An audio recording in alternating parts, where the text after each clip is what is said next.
on for 10 seconds. All right, so one more tool. You don't have to kind of talk, you sound like you're trying. It's like plastic. Damn it, can you like lift your mouth for a second? For a second. Yes. Wait, no, hold down for a second. Oh, yeah, it did. It's leaving red marks. All right, ready? Go ahead, Ansa. I already started it. Okay, so you have to center it. Like, I can't put it right there. So I have a little bit of a residue there. I'm gonna center it as best I can and turn it on. Now, you're gonna hold this, use a tool, a sharp tool, and come in gently. See, this is a frustrating project, or pot.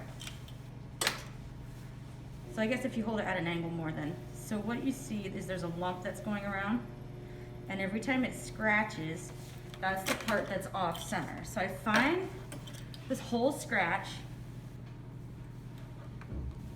here and here, and I pick the middle and I push away from it, and that will hopefully center it better. And you continue to do that, but I think I did a pretty good job. Now you're gonna take some clay and roll, I use coils, just rough coils, thicker ones. You're gonna hold it so it doesn't move, put it around it, and don't push in, just push down. And it's gonna hold it in place. I feel like it moved a tiny bit.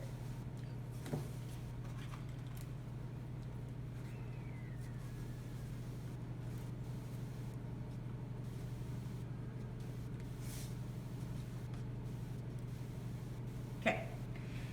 Now these tools are what we're gonna use.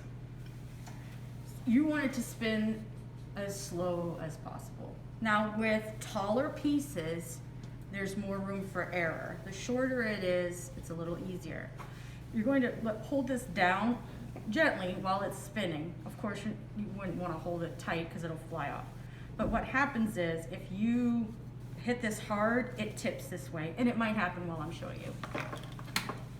But you're not going to hold it, you're going to hold it straight from the side. The further away, the easier it is. If you go like this, it could grab it. So I'm going to put my hand on top very gently, and not a lot at a time.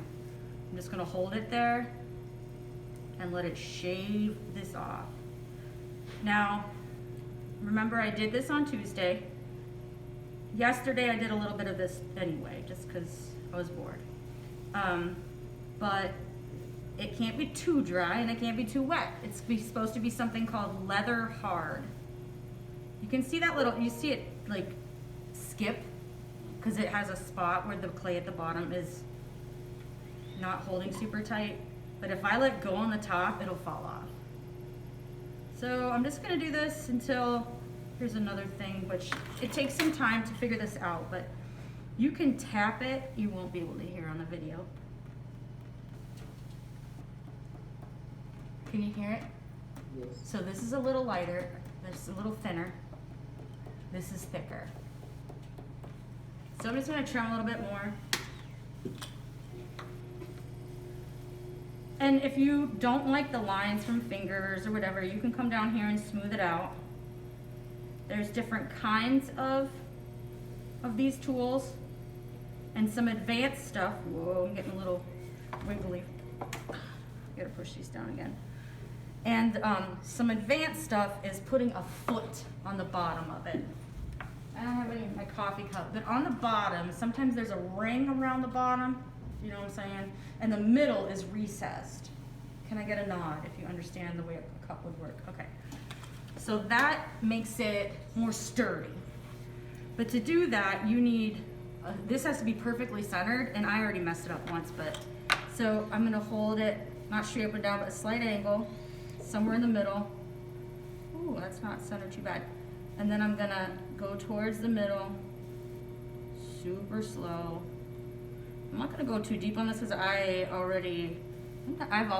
have shaved it so much I kicked out the bottom. All right, so here we have, it's a little bit better than it was. It's a little lighter, it's still gonna be pretty big for a pot. But anyway, so when it's leather hard, if you have a whole bunch of craziness going down at the bottom, you flip it upside down, center it using a needle tool, push down some clay around the edge, and then slowly and gently, everything you do is slowly and gently, you're gonna trim off the excess, and then you're just gonna clean this up. Okay, thank you.